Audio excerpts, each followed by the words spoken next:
does he do? He might go all the way. He gives it a ride. It's a chance. It'll be a goal. You beauty, buddy. It's going to roll on the floor. He can. Come at the moment. Come at the champion.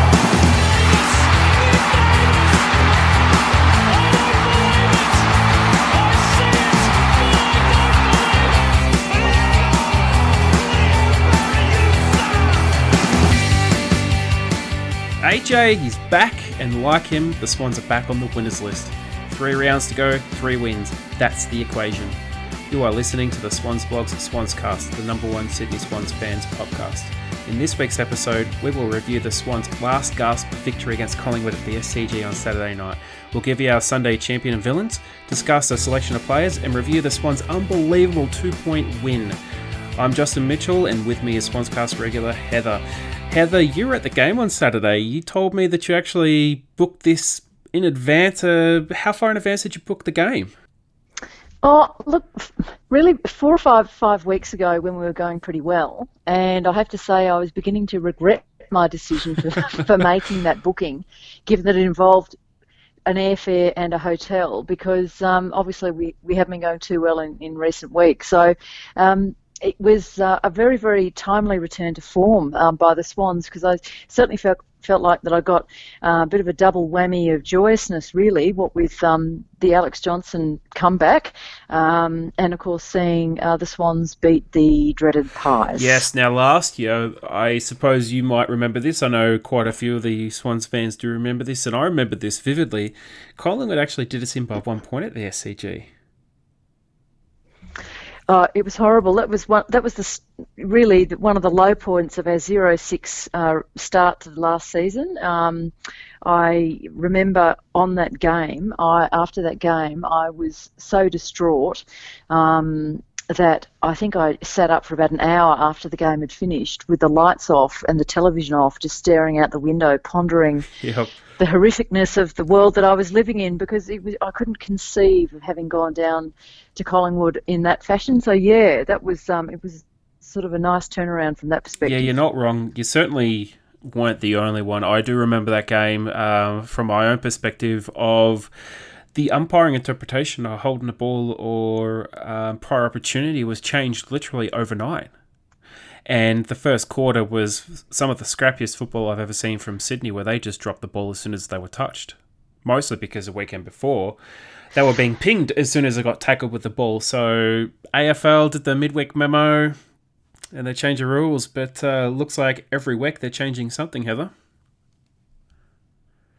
Yeah, I think there is that tendency to do it. And look, they're not the only code that have been accused of doing that. I know that there's some frustration. Well, everyone knows that there's some frustration in the NRL as well for the with the interpretation of the refereeing in that sport, and the fact that it's allegedly sort of changing the interpretations from week to week. So I think it's certainly something that's coming under the microscope, just because as the football codes become more and more professional and more money is spent, it then, is beholden, I suppose, on the officiators of the game to be able to umpire it and referee it to the same extent. Yes.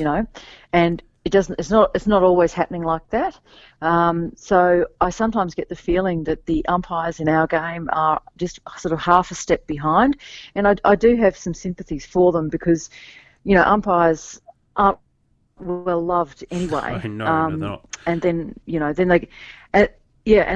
they get caned for not sort of keeping up necessarily with the pace of change within the actual sport. But then, of course, it's not as well funded as other parts of the sport. So, yeah, I do have some sympathies for them, to be frank. Yeah, well, last time I heard about how much they're willing to pay umpires, they're only willing to pay them about $120,000, $130,000 a year for the top level, best sort of 3% field umpires.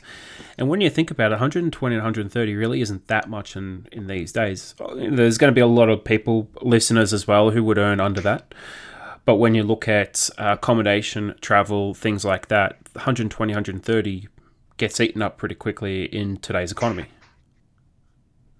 Oh, it's pretty ordinary. And when you consider the level of scrutiny they're under and, the amount of pressure and stress that they're under, I think they're ridiculously underpaid and under-resourced. And, if you could, I would be hoping that the AFL has actually been taking notice of some of the stuff that's been going on in the NRL in relation to the umpires, and taking that on board, because, only this week an NRL referee just resigned because he didn't want to put up with it anymore. Yeah. He just couldn't take it anymore.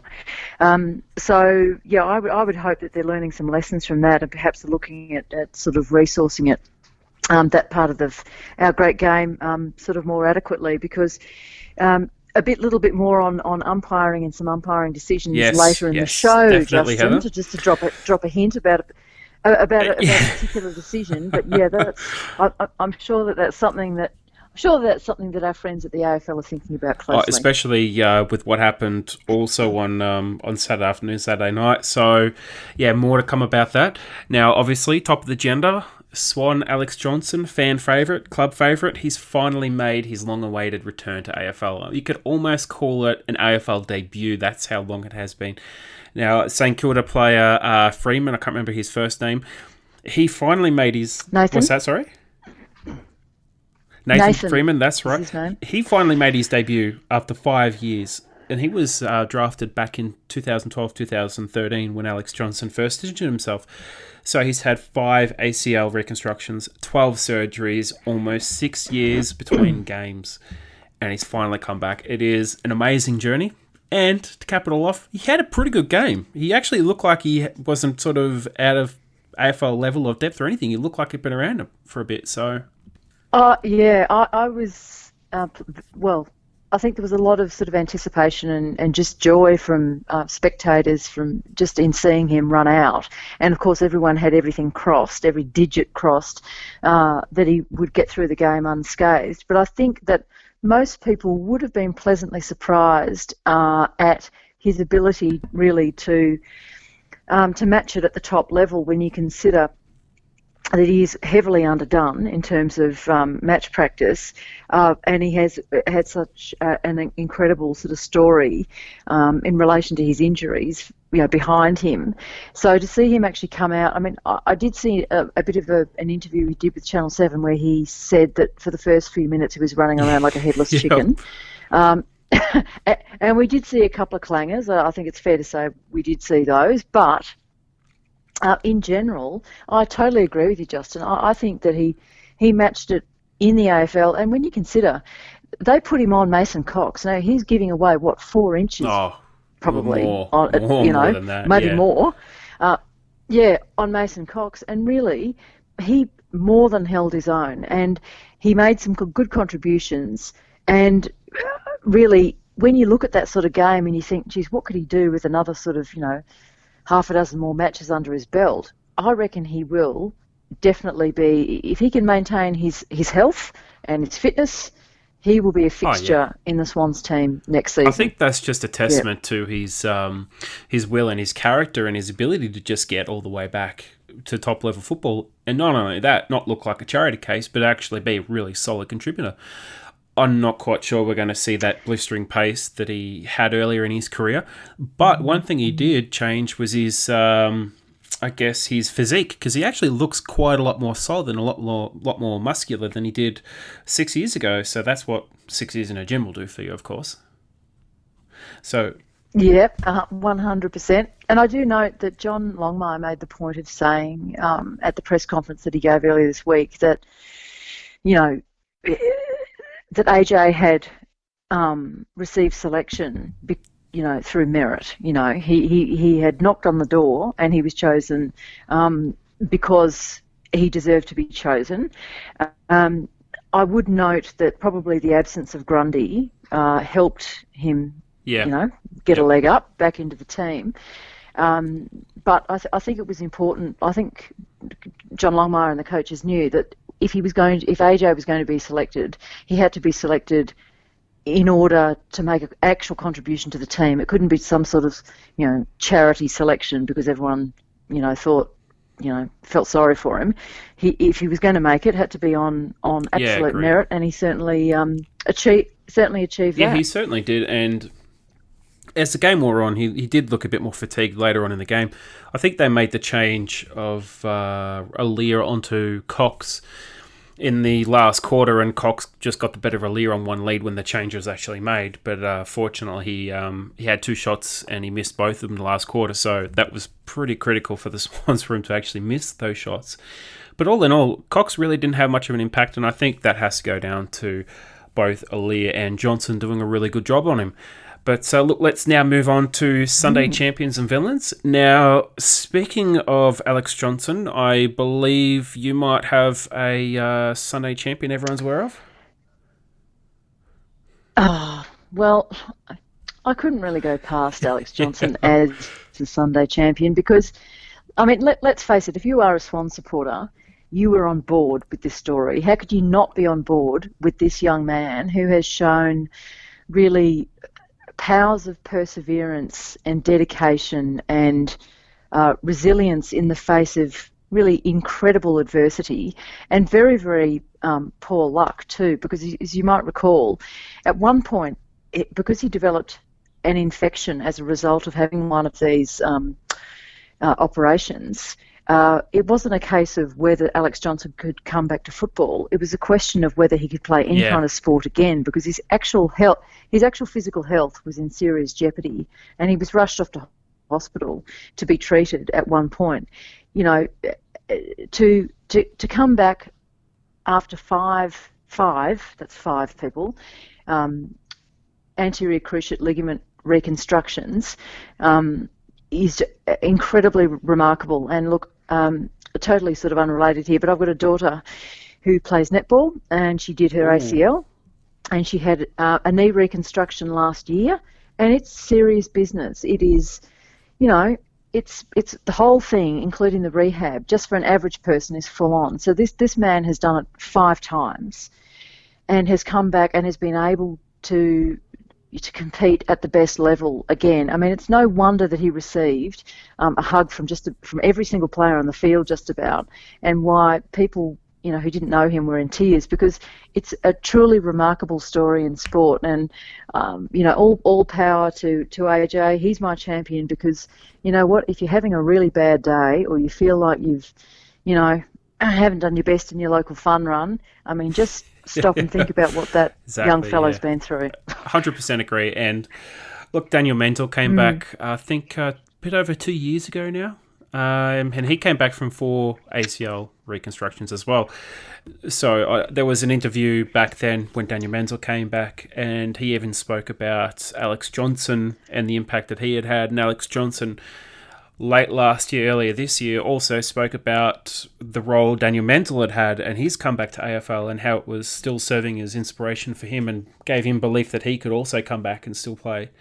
And last year when he made his NIAFL return, half the senior squad after they played in Melbourne came up just to watch him, and they must have done the turnaround that night and were up there at like 11:30 the next morning. So he's got... Yeah, I recall that. And I think it's because he has just that kind of personality where he has been a very positive influence on the club, because he's maintained that determination and that enthusiasm for getting back. I mean, my understanding with AJ is that he was advised by many people just to give up. He was told, you know, this is bad for you, this is wrong, you shouldn't be doing it, why are you doing it? He was questioned by many, many people, but in his own mind, there was never any doubt. And that takes remarkable strength of character to really carry through with that. And quite obviously, he has the respect of every single person in the Sydney Swans club. And you could say even last year or the year before when he was voted the Clubman of the Year. So, look, he's definitely got the respect of everyone in the club. Now on to someone at the opposite end of the spectrum. So, Heather, for my Sunday champion, I have the youngest player in the league who kicked the match-winning goal. Basically a place kick on the ground. Tom McCartan. How did he do that? I have no idea. Tell me, Justin, how did he do it? It's about as random as the Luke Parker out of mid-air goal. It's just as fluky. He just got slung in the tackle and somehow just got his boot on the ball and it just trickled through. It was an I'd unbelievable way like to to win. think that was something. I'd like to think he's practiced that at some point. You'd hope so. He's probably thinking, what sort of random way is it possible to kick a match-winning goal? And he's just practiced that. It was an unbelievable way to win a match. It kind of reminded me a little bit last year about the Adelaide win, when the Swans came from 9 points down and kicked 2 goals in quick succession through Reid and Papley, or any of the Rowan goals last year as well. It was just completely random, unexpected, and the ball just trickled out, and I was just watching it wide-eyed, just going, please roll, please roll, please roll. And it rolled. Oh, yeah. I think, yeah, and look, that's a fantastic choice as champion. Can I just say that he could well be the only champion you've ever chosen, Justin, who's only had 25 fantasy points. Yep. Because let's face it, Tommy McCartan did diddly He didn't have a squat good game. in last night's game. He almost took a fantastic mark and unfortunately just dropped it at the end. But look, yeah, he had an ordinary match, and but he was great in that big moment. Well, my next comment's going to lead into your Sunday villain, but on the Channel 7 telecast for the Adelaide game, actually, it's funny you say that, they were saying that because Josh Jenkins, he was having a bit of a foul match himself, and I think it was I can't remember, Rewalt or someone like that said all he needs is one goal, and he's done the right thing. He's got himself into the match, and as it was, he kicked the winning goal with not much time left, and he really had no impact on the match up until that point, just like McCartan. And I think the thing about McCartan is he tries really hard and he does some really good things, but the funniest thing was after the match, he came out and said he thought that was his only kick of the game, and it was a great kick to get. So... Oh, he was so true. It's so true. Now, Heather, your Sunday villain, I think I might have touched on that one already, but could you please elaborate? Yeah, that was actually an excellent segue of yours, Justin, there, because my villain for today is the AFL review system, in that Josh Jenkins' goal, and I'm not sure how many of our listeners saw it, but if you've got Fox, you might have caught it because it was the showdown, and the showdown often brings a top match. It did yesterday, very, very exciting. But look, Josh Jenkins kicked a goal, a curler, and it did appear to deviate off the post when it went past, but it was called a goal, and they reviewed it, and it was still called a goal. And when Josh Jenkins was interviewed after the match, he said he thought it was a poster. Yep. So it certainly has been, that actual result was quite controversial. Ken Hinkley, the coach of Port Power, had a bit to say about it, and understandably too, because, at this time of year, results like that can have a huge bearing on where your team finishes on the ladder. And I just think that the AFL review system has got a bit of a problem here at the moment, because they've invested a fair amount of funds, and we're talking tens of millions of dollars here in technology to try and get it right. But at the end of the day, I'm not sure they got it right this time, because I looked at a few replays and the ball did seem to deviate. But a few people said, oh, look, you couldn't really change the umpire's call. There wasn't enough evidence, yada, yada. Well, I'm with the camp. Maybe it's time, and Steve Hocking, if you're listening, take note. Maybe it's time, if we're going to make a rule change, then like every other sport of its kind in the world, if the ball goes through the posts, it's a goal, and if it goes the other side of the post, it's a point. Yeah. In other words, there's no such thing anymore as hitting the post and having these calls, these adjudications that need to be made where they keep getting them wrong. Let's just say if the ball goes between the two big posts, it's a goal, and it doesn't matter whether it touches. Yeah. That is certainly one end, and like we've talked about the goal review system ad nauseum on the podcast pretty much over the last year and a bit. It's been our villain at least once or twice a month, just because there are so many instances where it is clearly and utterly wrong, and they keep getting it clearly and utterly wrong, and they just somehow contrive every week to just do something absolutely bizarre. There was instances earlier this year, I can't remember the match that Sydney played in, But Sydney got absolutely dotted by one of the reviews, and we ended up losing the match.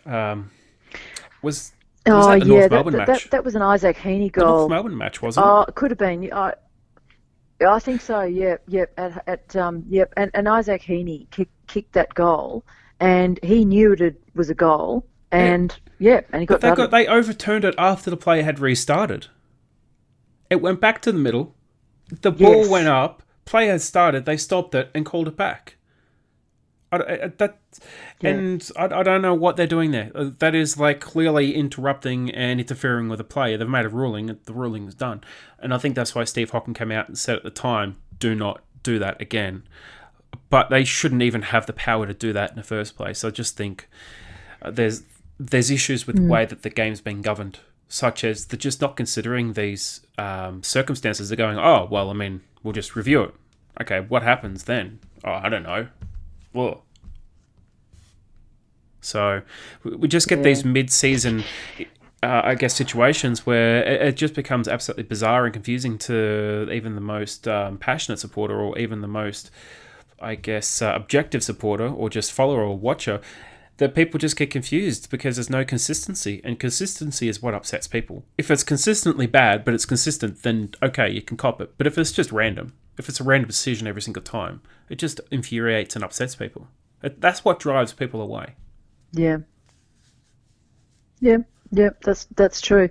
And so that was my villain, the AFL review system. So who's yours? Oh, look, today? I had to change mine this afternoon, actually, because the Twitter feed exploded. Now, for any of those who might have watched the Western Derby or Derby, whichever state you're in, it's pronounced differently. Derby. Yeah. It's Andrew Gaff had a bit of a brain implosion. I'm trying to remember the name of the Melbourne player. Tom Bug. He. Tom Bug. He had a bit of a buggy. Now the send-off rule has been discussed quite a lot in the last 3 years, and there's been a lot of support for it. But the AFL will not introduce it. The send-off rule. If there was any instance for a send-off rule, today had to be it, when Andrew Gaff just decked. I think it was, I'm not sure if it's Angus Brayshaw, but the Brayshaw from Fremantle, he decked him off the play. He's gone to hospital with a suspected broken jaw. That was the last update I saw about an hour ago. Just dropped him like a sack of spuds, and he's out for the game. And then obviously the players started remonstrating on Andrew Gaff. We had the individual Peter Ryan, who now writes for The Age. He used to write for the AFL. He came out and said, he feels sorry for Gaff for copping it. And I think his Twitter timeline exploded because about 4 minutes later, he sent out another Twitter saying, I'm not defending the bloke. I just kind of feel sorry for him getting attacked like that. So it was a pretty low act. And for anyone who hasn't seen it, just jump on Twitter. It's on Twitter. And he's definitely going to get 6+ weeks. There is no question about it. He probably won't play again this season, Gaff. Wow. My only comment with that is, and obviously, good decision for a villain, because we just don't like anybody who who lays into another player and causes serious injury. And let's face it, if you've got a suspected broken jaw, that is really bad. I'm very surprised that it's Andrew Gaff. He definitely does not have a same.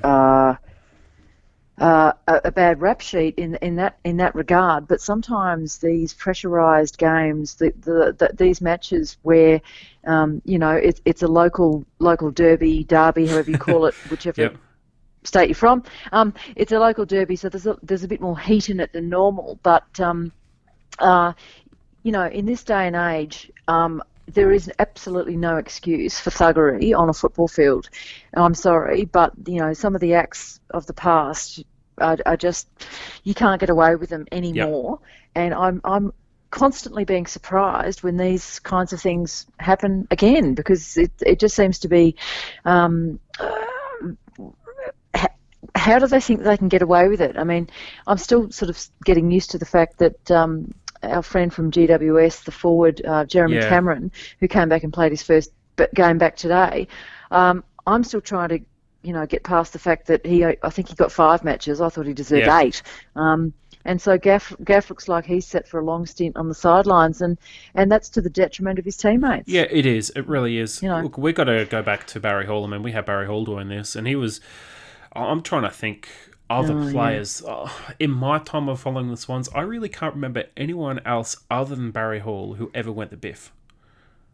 But to compare strikes, you got to go Barry Hall's strike on Brent Staker is basically equivalent to what Andrew Gaff has done. The player, blind to it, had no time to defend themselves. They were completely flat-footed and both completely knocked out of the game. So, yeah, look, Gaff is in for a world of hurt from this one. Sounds like he deserves it. So good villain. Yes. Now weekend review time. So no more Andrew Gaff. All about the Swans from here on in, Heather. So some quick stats from the match, which is kind of the Sydney Swans Jekyll and Hyde from quarter to quarter. We trailed for the first and second quarter, and then we turned around big time in the third quarter and actually took a 3-goal lead. And then, just like since the bye, maybe I'd say even since the West Coast match in round 13, I believe it was, the Swans had another terrible last quarter. They barely troubled the scoreboard, and Collingwood almost ran over the top. Now, Brodie Grundy, he was, if I was giving out best on grounds, he was, in my opinion, the clear best on ground, so far ahead of anyone else, even including Taylor Adams. The Swans got on top of the third quarter when I think Brodie Grundy actually spent a bit of time off and Sinclair started getting a game, but Brodie Grundy, fourth quarter, was top shelf. He just destroyed the game. But Franklin, of course, he's back, must nearly be broken carrying the Swans, booted another 6 goals. At one point, it was him, and for some reason, some people on some of the Sydney Swans groups are giving Jordan Dawson a bit of a copping. I don't know why, because at one point, they were our only goal scorers with our first 6 goals. So, Heather, what do you make of all that? Well, what I would make of it is, and this is a general commentary on the Swans, I think, is that a lot of us supporters, I think, we're not there in the engine room of the decision making. But it's interesting when you watch it from the sidelines or from the comfort of your lounge room at the decisions that are made to go round the ground and backwards and sideways and up the sides and what have you. And I know that I've found it very frustrating in recent times that there has been a distinct reluctance to run it through the middle. There's been, seems to me, a lack of confidence in doing that. So it actually doesn't surprise me that the fourth quarters have become a bit of a problem, because at the end of the day, if you're lacking a bit of confidence and you're doing this whole backwards, sideways, chip it round and hope for the best kind of play, and then you try to defend a lead in the fourth quarter, that's what's going to happen. So, you know, the third quarter, obviously, I thought the Swans did well in the first quarter because they were clearly intent. There was intent. And they had a very good third quarter. But the fourth quarter was a little bit frustrating because the first thing they do is to revert to this sort of defensive mindset of, you know, chipping it round and going backwards and going sideways and really not taking the game on. And I'm assuming that they're receiving some coaching instruction here, but I think it's a mindset that's obviously become, you know, entrenched, and I'm hoping that they can sort of bust out of it soon, because it's actually just frustrating to watch. Yeah, it really is. And when you actually look at some of the stats, some of them are mind-boggling just how much they were in favour for Collingwood. They had 31 more contested possessions. They actually dominated that stat throughout the night. Taylor Adams, his first quarter was right up there with amongst the best you'll ever see. I think he had 7 tackles, 7 possessions, and about 4 clearances in the first quarter alone. He was everywhere. Everything they did that was good, he was involved in it. They trailed at points for inside 50s. They eventually got on top because they had a massive differential in the final quarter. At one point, they had 15-4 inside 50s. So they actually trailed a bit, but they got back on top. And they had the time in the forward half in the last quarter, at 80%. That's how much they absolutely dominated territory and possession. But they just couldn't hit the scoreboard. As far as goals are concerned, they kicked, 3 goals, 5 to the Swans, who kicked 2 goals, 1. So, yeah, we got lucky. As a great escape, and we got lucky. Yep, I'd agree with that. And look, you do have to make your own luck. And, I think it could actually be argued, if you think back to, God forbid, Alex Johnson's last game, the 2012 grand final, we got a bit lucky in some respects because Hawthorn had some opportunities to win that game, but they could not nail the shots that counted. So, and that is the essence of our game, because we have the 6 points for a goal and a point for, missing. It's making the shots that count. It's nailing those, and we nailed the ones that we needed to nail. But getting back to your point in terms of the goal kickers, the main thing for me that stood out, apart from that sort of frustrating, negative mindset, and I guess the lacking in inspiration and confidence mindset, the thing that struck me from the game last night was really the fact that when Lance Franklin is kicking 6 out of your 11 goals in total, this is not good. Yeah. It's not good for many reasons, but mainly because you just can't rely on your key forward week in and week out. And it was clear from the start that Franklin was on song, because he had his hands on the ball early and he kicked a very good goal early, and you could see that he was going to have a good night. And clearly the players have all, his teammates have all noticed that and gone, ooh, we better kick it to Franklin because he's clearly going to have a night out. But finally, some of those kicks were actually to his advantage as well. They weren't just dump kicks on his head. They were good, smart kicks. Oh, sure, 100%. He's had 6 goals, 4, so he's had 10 shots for goal. So clearly he was just having a night out. But this is something that's unsustainable, and I'm certain that everybody knows that. And the stats sort of weigh up. They sort of bear out the fact that Collingwood had more opportunities to win, but they couldn't do it. So, all power to the Swans. I think they defended very, very well. I think you'll find, I haven't actually added up those stats, but I think you'll find that our back 6 total possessions were probably significantly higher than they were. Front 6. They actually had a look at the stats at half-time where the 3 major ball winners, or at least the 4 major ball winners for the Swans, are all defenders. It was Dane Rampy, Jake Lloyd, Nick Smith maybe, and Aliir were like the top 4 ball winners for the Swans, which was absolutely stunning, really, in my opinion. Yep, it was, and I think that was just borne out. You could see in general play that there was lots of chipping around in the back and what have you. And I think the defenders did very, very well, but it does concern me, that forward line. My observation would be, and you only had to have a look at what they were doing on the field, but we talked about McCartan earlier. He basically had the one kick for the game, and that was it for him. But really, unfortunately, Hayward and Florent, both of them looked dead tired. Yeah. They look tired young men. Yeah, they are. And they had no impact on the game. Hayward's played every match, and Florent's played almost every match. And I know we're going to chat about some of these players in a moment, but when you look at the forward line included Ronk, Florent, McCartan, Hayward. They literally had almost no impact. Heaney started forward and he had a pretty down match until he went into the midfield. He really had no impact whatsoever as a forward. And in the end, he really didn't have much of an impact at all. So our only forward for the umpteenth time this season was, lo and behold, Lance Franklin. And this time he could move. He wasn't sort of hobbled by injury. And if it wasn't for him missing a couple of gimmies in the third quarter, that margin instead of 18 points could have been 30 points.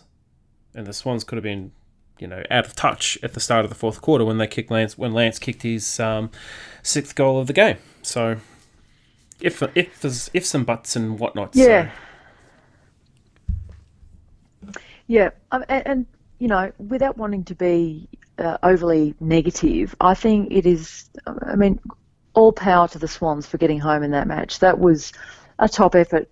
You could not doubt the intent, and you couldn't doubt their enthusiasm for the contest, and they stood up in tough circumstances, and good on them, because let's face it, 4 out of 5 losses in the previous games is not good, and very much a team very much on the slide and being written off left, right, and centre. So that in itself was a fantastic positive. And as somebody who was there at the game, the atmosphere was absolutely electric because of the Alex Johnson factor.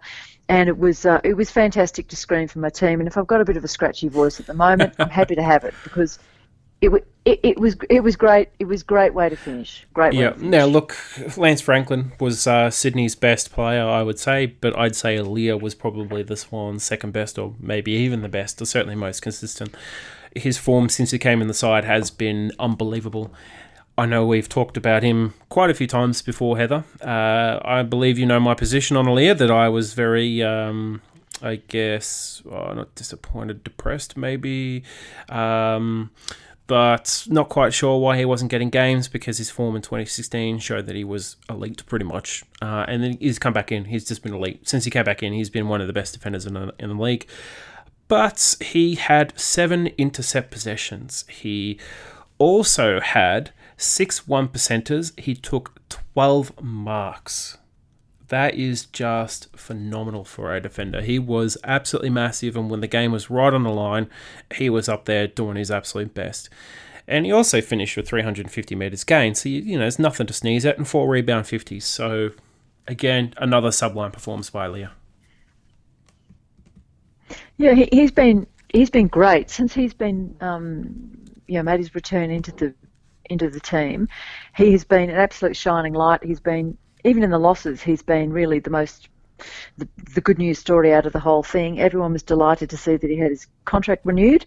So yeah, all power to Aaliyah. He's been great. Now my understanding is, that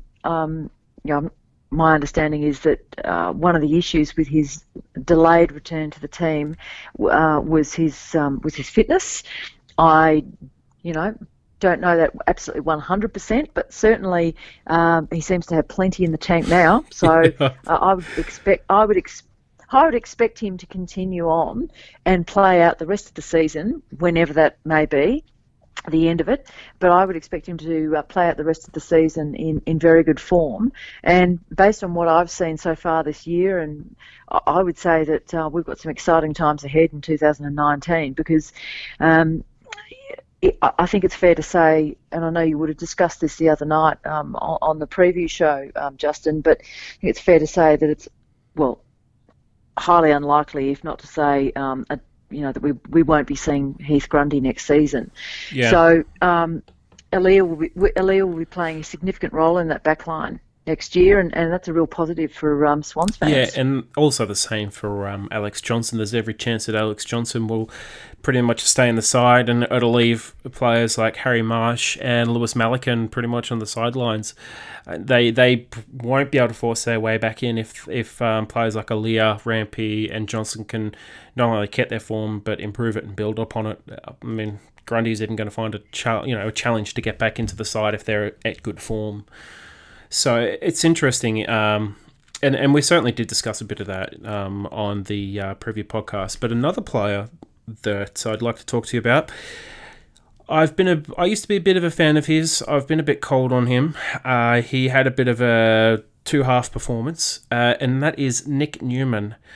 So I'd like to get your thoughts on Nick Newman's performance and kind of like where he's at and where he's going before I give you mine, Heather. So if you could, please. Yeah, Nick Newman. Well, I'm a bit of a fan too. I have been a bit disappointed this season. Some of the opportunities that he's had, he's blown them. But the thing that's actually disappointed me the most about Nick Newman is that I've seen the head drop, and I hate seeing that. I've seen the head go down when, in adverse conditions and when he hasn't been having a great game. And yeah, to me that just sends a very negative mindset. I think the last 2 games that he's played, he's very much improved. I thought he was pretty good last night. He had 12 marks and he was in plenty of action. He was supporting his teammates. He was knuckling down and, doing some of the getting down and dirty, I think is the expression. Yep. So actually last night I was pretty happy with the way he played. I thought he was a good team man. And like I said, in general, I feel like that defensive unit worked well together last night. So that was last night. Yep. In terms of his future, there's massive question marks because he's been linked with a departure from the club. That mail has been very strong. I think he's got a lot of upside. I really, really do. And I'd love to see him have the confidence to sort of be able to take the game on a bit more and, run up the middle out of the defensive line a bit more. But yeah, the way I see it is that I don't think that we'll retain that player. I feel like he is going to move on. Yeah. But I think he can be a very good player. Yeah, it's an interesting one because he's not really young and he's not really old. He's 25 years old, and starting next season he's going to be 26. And if you say that there's another, 6 or 7 games for him to play this year, he'll just break over 30 games if he keeps in the side. So he's relatively inexperienced for someone of his age. I mean, Geelong debuted to play, I think it was 29 or 30 on the weekend. So, it's not an ageist thing. He can be 40 years old and make a debut if a team really wanted to hand it to you. But I think he's got that sort of thing isn't really on his side. And you're right, that head drop, it isn't a good look. I kind of felt last night like his first half was really, really good. And his second half really started to slide when the pressure was on. There was moments in the fourth quarter when the pressure was just really, really on, really hard. He got tackled with the ball a couple of times and then he just couldn't make a decision. He just had that one step too slow kind of reaction, so he'd take 1 or 2 steps before trying to get rid of it. There was that one when he was tackled in front of goals with the ball and he kicked his ankle when he got tackled. It just seems to be at times too slow for AFL. I don't know if you see that when you watch him live or on TV. Some of his disposals, when he's got time and space, it's really, really good, but as soon as the pressure's on, it's unreliable at best. Yep. Yeah, I'd agree with all of that. Yep, totally. Now, I am not sure about his future. Definitely he's been linked away. I'm not really, sold either way. If he stays, he stays. He'll be another role player for us, a depth player if he goes. Best of luck to him. It gives us more opportunity to get Nick Blakey and some of the other players coming through the draft and also from the academy. So there is one more player that I would like to talk to you about, Heather, because I've already talked about a couple of the other ones, and that is former skipper Kieran Jack. So on the preview podcast that I did with Josh, I talked about the role that Jack and Hanbury had and I'll link that to our midfield boys. So I'm not sure if you've heard that or if some of the listeners have heard it, but I basically said that I think that the Swans midfield and the transition from defence through midfield to the forward half has suffered without Jack and Hanbury because we don't have players who are able to go contest to contest and they're able to play that link role between defence and attack. We just don't have that at the moment with Hanbury and Jack outside. Now, with Jack coming back into the side, he certainly had a role at times. He didn't have a big game. He only finished with 9 disposals, which is actually pretty poor. But he did have a pretty good second half when the second quarter rather, when the Swans game was kind of, again, being crucified and he was doing his best to try and get back into the game. Heather, do you think he has a place in the side next year? No.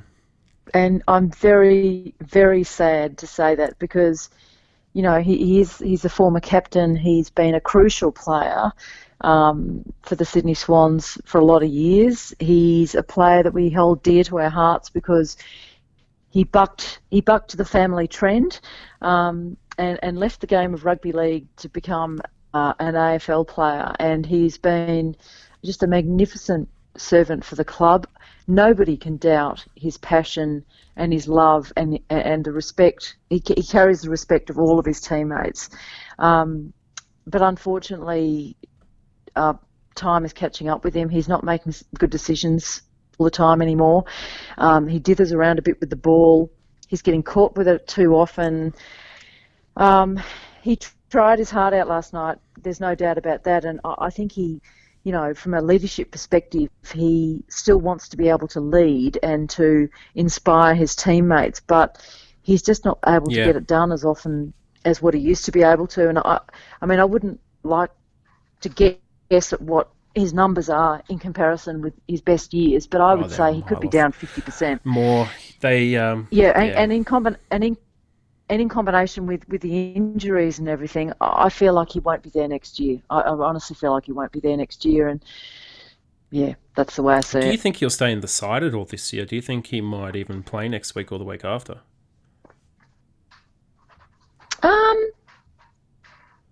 I feel like he will continue playing for the rest of the season. I just can't see him there next year. Yeah.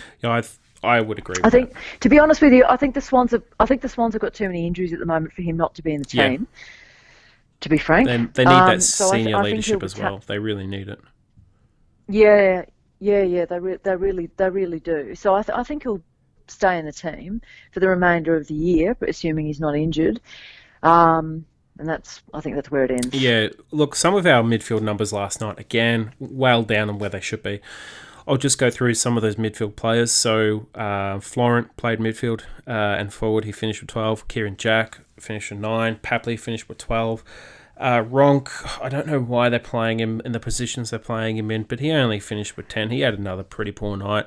Dan Robertson finished with 14. Josh Kennedy finished with 21. It was actually one of his worst returns as far as impact on the match goes for quite some time. Isaac Heaney finished with 14, and he literally had no impact for 3.5 quarters. Cunningham, who played defence and wing, finished at 18.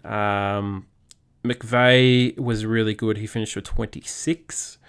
Sinclair finished with 19 and 16 hitouts, but got absolutely obliterated by Brodie Grundy, who was unbelievable. He was unfathomably good. Just having a quick look at the stats, Grundy finished with 24, 17 contested.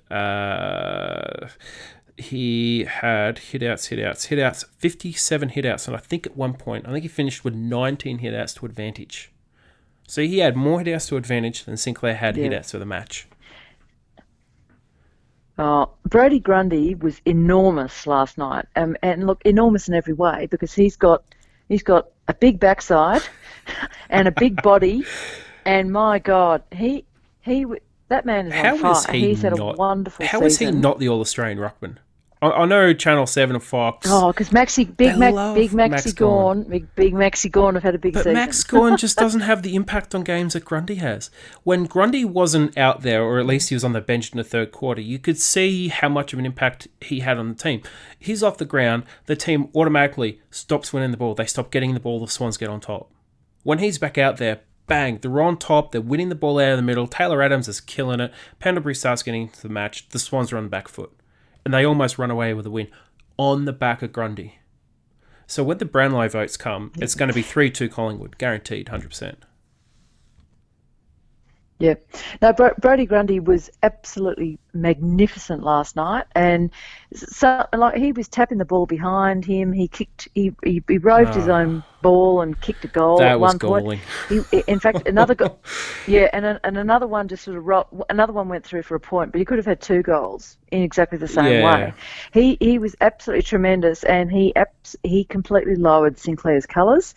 And look, we don't like the pies here on the Swans podcast, Justin. But I have to say, I was in awe of Brodie Grundy last night. He was definitely best on ground. Yeah, look, we actually talked about him a little bit on the preview podcast where I said, whatever happens, we can't let him get off the chain.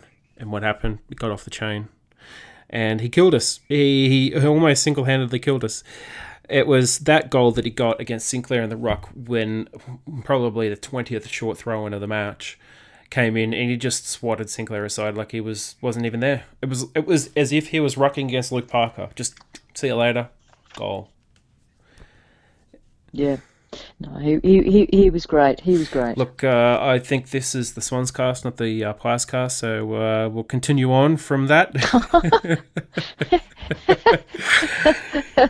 Now, Heather, dear. just to wrap things up, I said earlier in the roll, 3 rounds to go, 3 wins. That's the equation.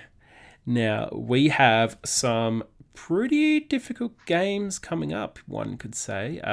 We've got GWS, which is going to be an absolutely massive game. We also finish out the season against Hawthorn, and that is going to be a tough one at the SCG. We actually don't have a good record against them at the SCG. But next week, back in Melbourne, facing Melbourne, of all teams, 3:20 on Sunday. It is the worst time slot imaginable, too. So, tough game. Melbourne coming off the back of a massive win this weekend, too. Heather, do you like our chances? Yes.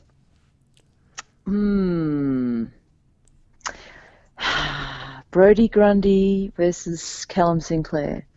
Next week, he's got Big Max Gorn, one of the current Brownlow medal favourites, if you can believe that. No, I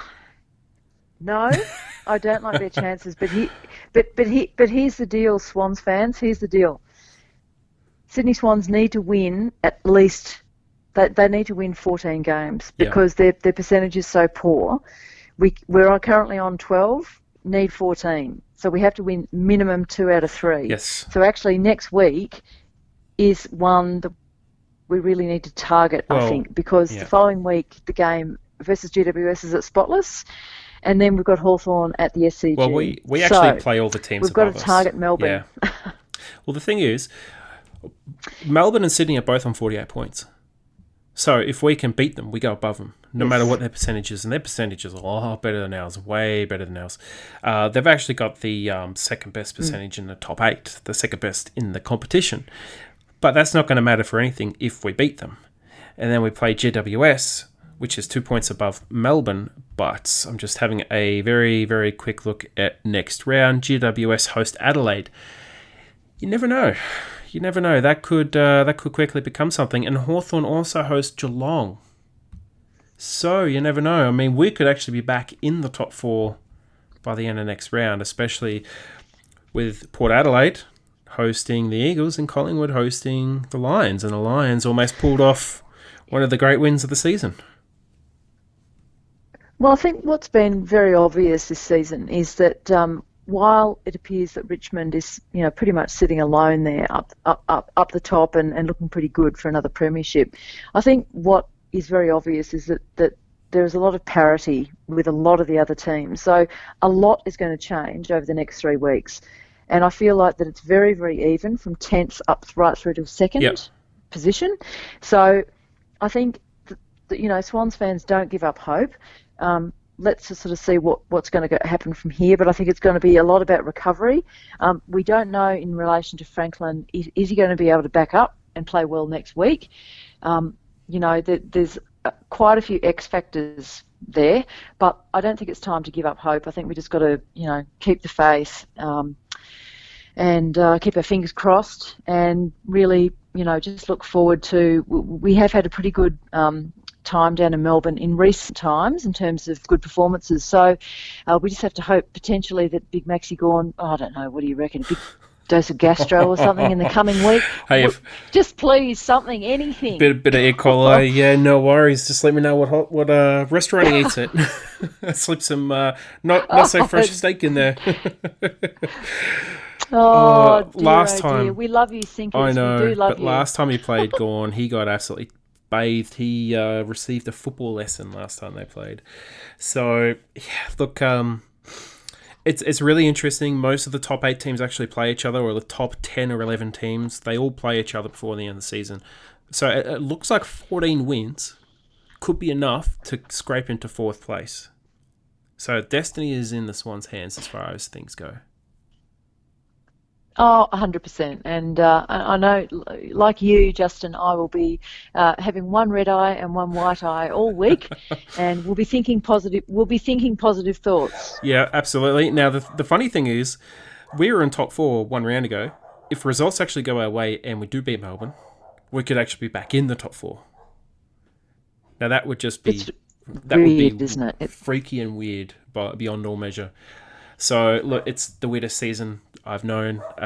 We're still in with a chance. We're top 8, and we should finish at least in the top 8. So yeah, you never say never. I agree, but yeah, geez, just don't get your hopes up. No, don't get your hopes up, and let's hope that if Lance Franklin can produce 6 goals for, having trained for 20 minutes in a week, what would happen, do you think, if he could train, say, 30 minutes? What do you reckon? I think he only trained 20 minutes a season, so yes, I agree.